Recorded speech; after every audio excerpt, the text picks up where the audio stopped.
Est-ce qu'à vos yeux, Ousmane Sonko est un homme dangereux? Le 3 juillet, Monsieur le Président, à la surprise quasi générale, vous avez annoncé que vous renonciez à briguer un troisième mandat parce que vous l'aviez promis, avez-vous dit, c'était votre code d'honneur. Mais franchement, vous qui êtes un homme de terrain, est-ce que ce n'est pas aussi parce que vous avez fini par entendre la clameur de la rue et les conseils aussi des amis, des homologues dans le monde entier? D'abord, il est important de dire clairement que j'ai le droit si c'était ma volonté. Donc, après avoir apprécié, j'ai estimé que la meilleure démarche était effectivement de ne pas tenter ce second quinquennat qui est de droit, mais ce n'est pas parce que c'est de droit que je dois le faire nécessairement, surtout si ça doit coûter en vies humaines ou ça doit coûter au Sénégal sa légendaire démocratie. Oui, donc c'est parce que quand vous avez vu les manifestations, les morts, vous vous êtes dit il faut arrêter. Non, les morts, attention, les morts n'ont rien à voir avec le troisième mandat. Les morts ont été la conséquence des appels à des insurrections suite à des problèmes politiques, politico-juridiques, j'allais dire.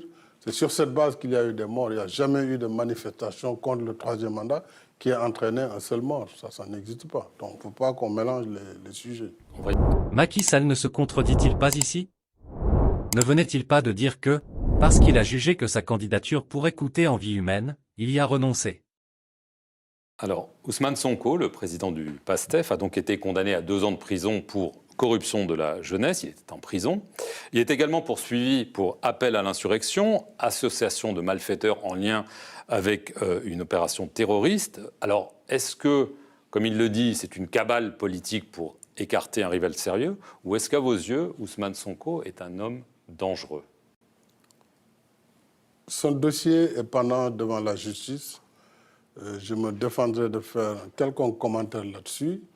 Je voudrais simplement signaler qu'il y a quelques mois, on disait que tout cela était dû au fait que le président voulait faire un troisième mandat. Bon, maintenant, on ne parle plus de troisième mandat, mais on veut éliminer un adversaire.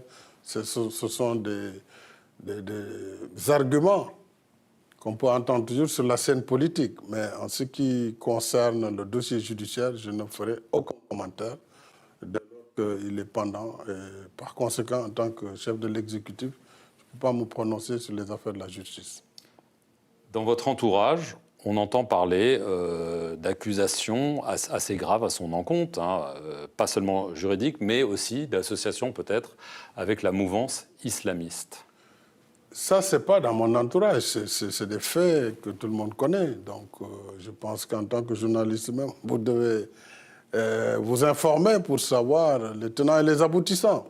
Ah bon? Ce sont les faits que tout le monde connaît. Sonko travaille avec des terroristes? Vraiment? Quels sont les faits? Ce que je sais, c'est que le Sénégal a fait l'objet d'une agression par différentes forces obscures pensant pouvoir mettre la main sur le pays. Et c'est une grosse illusion. Parce que le Sénégal est une démocratie solide.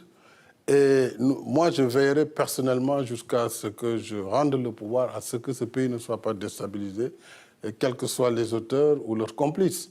Et ça, c'est un engagement que j'ai fait devant les Sénégalais et que je respecterai.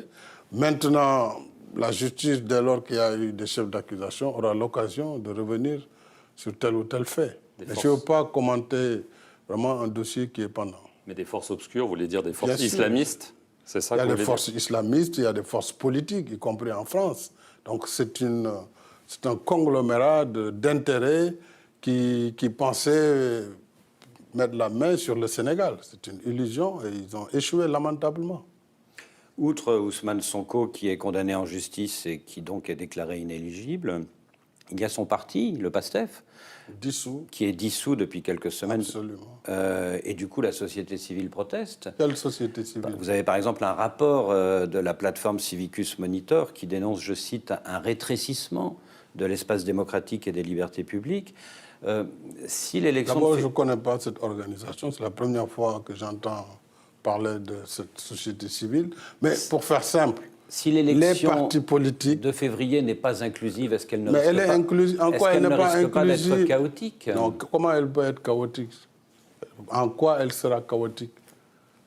L'élection est ouverte pour tous ceux qui peuvent y concourir Et il appartiendra au Conseil constitutionnel, comme ça a toujours été le cas, de définir qui peut concourir ou pas. Et ça, c'est la loi. À partir du moment où ça va être fait, l'élection se fera comme toutes les autres élections précédentes. Rappelez-vous qu'il y a des années, il y a d'autres acteurs qui n'ont pas participé. Le PASTEF représente une partie de l'opinion sénégalaise. Est-ce que l'élection pourrait être inclusive Ce parti est dissous pour la bonne et simple raison que les partis ont des obligations. Un parti politique qui bénéficie de la loi ne peut pas appeler à l'insurrection à longueur de journée, ne peut pas poser des actes qui sont répréhensibles et qui sont condamnés par les lois. Et c'est très clair, la loi est très claire. Quand un parti sort de son droit, il est dissous. Ce n'est pas la première fois qu'un parti est dissous au Sénégal. Ensuite, il y a les voies de recours. D'ailleurs, je pense qu'ils sont allés à la Cour suprême. C'est ça, un état de droit. En France aussi, on dissout des organisations. Pourquoi certains chefs d'État aiment toujours répondre aux questions en comparant à ce qui se fait en France? La France est-il un modèle parfait de démocratie? C'est vraiment déplorable. Comment voulez-vous que dans une démocratie, on admette et qu'on accepte qu'un parti appelle tous les jours à la destruction de l'État et du pays et qu'on laisse ce parti évoluer? C'est aussi simple que ça. On n'a fait qu'appliquer la loi dans toute sa rigueur. Qu'est-ce que Ousmane Sonko a-t-il vraiment fait de mal? Pourquoi tant de persécutions et de tentatives d'élimination des jeunes révolutionnaires? Pourquoi, non seulement le jeter en prison mais aller jusqu'à dissoudre son parti?